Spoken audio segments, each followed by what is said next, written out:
Hello, AHS family. I am coming on today, April 28th, to do our flipped staff meeting.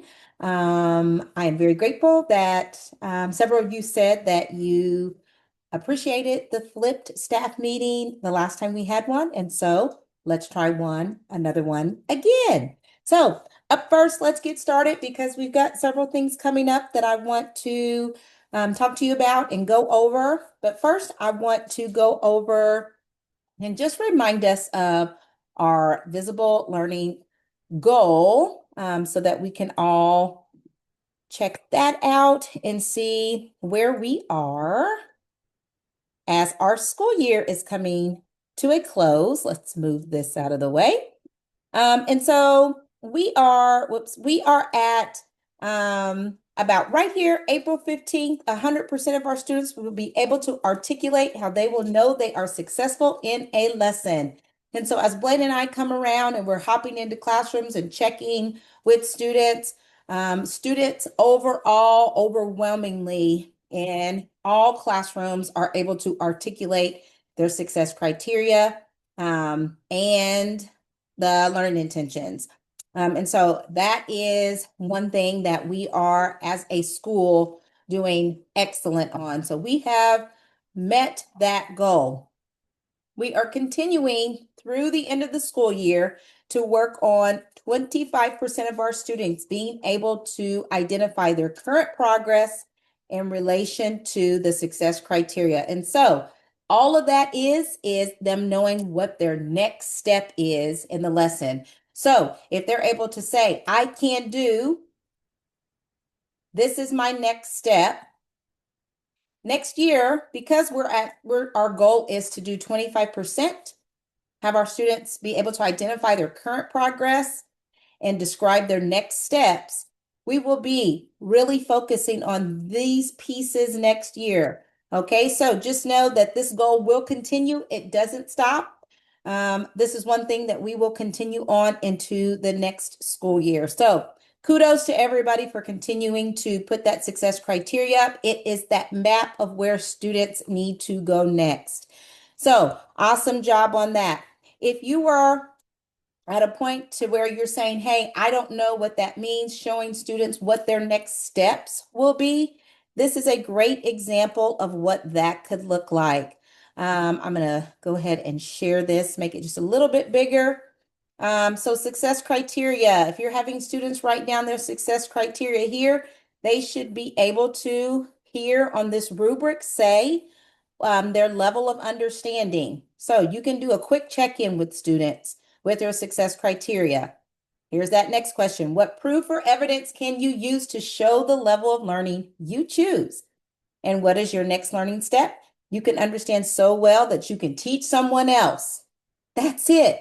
That's all students should need to be able to do with that next piece of that goal. This is a great rubric to continue to use for that. If you want copies of that, I can always share this out or just attach it to the email that comes along with this video. Okay.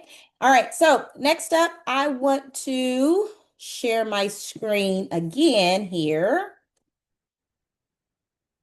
and talk about the visible learning mind frames. So the mind frames are, let me share that with you here.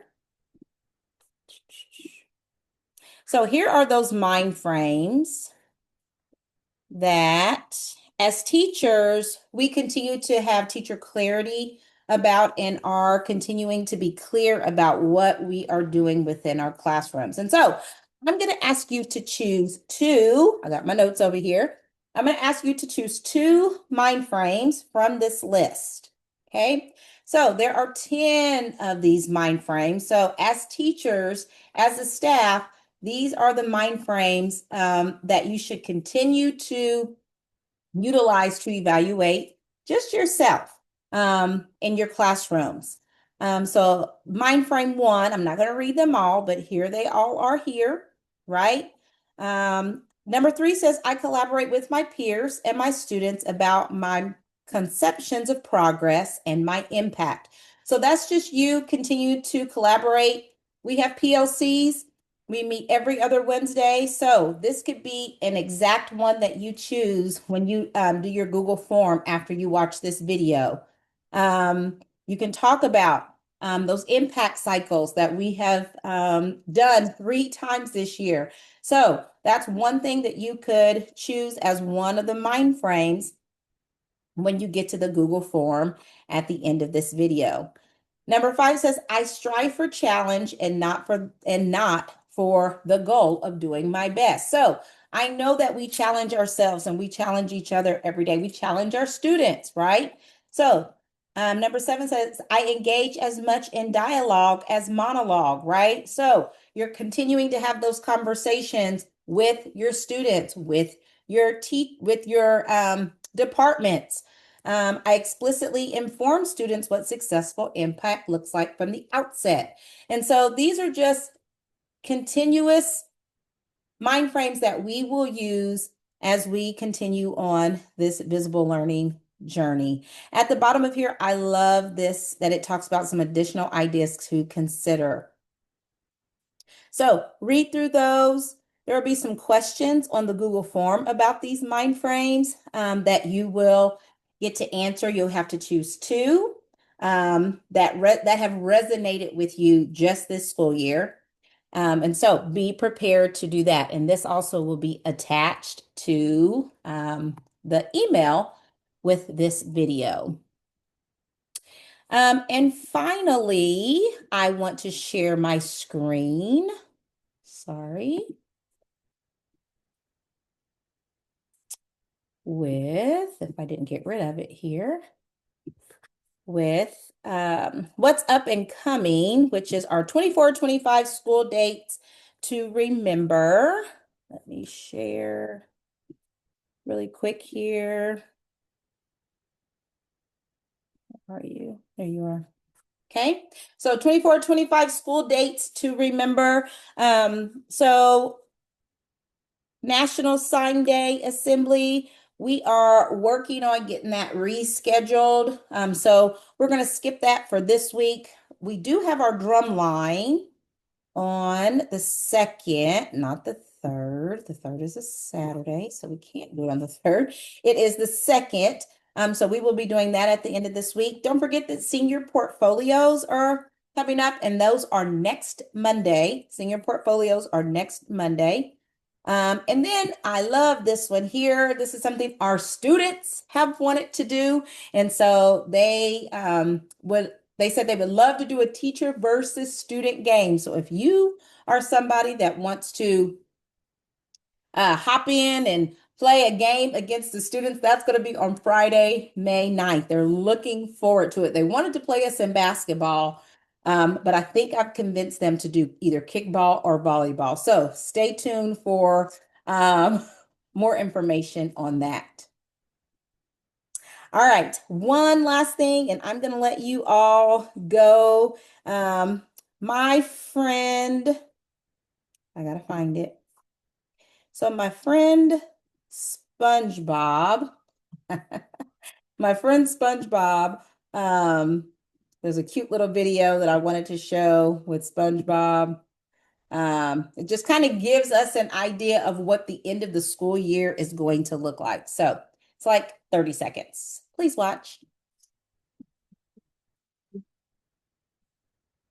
So here we go. We're going good, right? Is it the school year as well?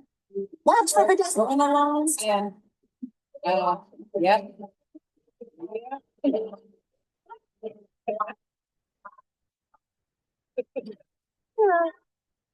So if you're like my friend SpongeBob and you're going along just fine, just fine, just fine, and then bam, the end of the school year comes. There's going to be some roadblocks, guys. There is going to be some students that might start getting on your nerves. There might be some times where you feel like your head is spinning because of all the activities that we have going on, but just know the finish line is coming. SpongeBob, even though he crashed and burned out at the end, he made it to the finish line. I know that we can make it to the finish line, folks. The end of the year is coming quick, but I know that we can do it. So after you get done with this video, there will be a Google form also attached to the same email that this video was on that you can fill out and get that sent to me by Tuesday at the end of the day. All right, if you have questions for me, please let me know. But thanks again, and have a great rest of the week.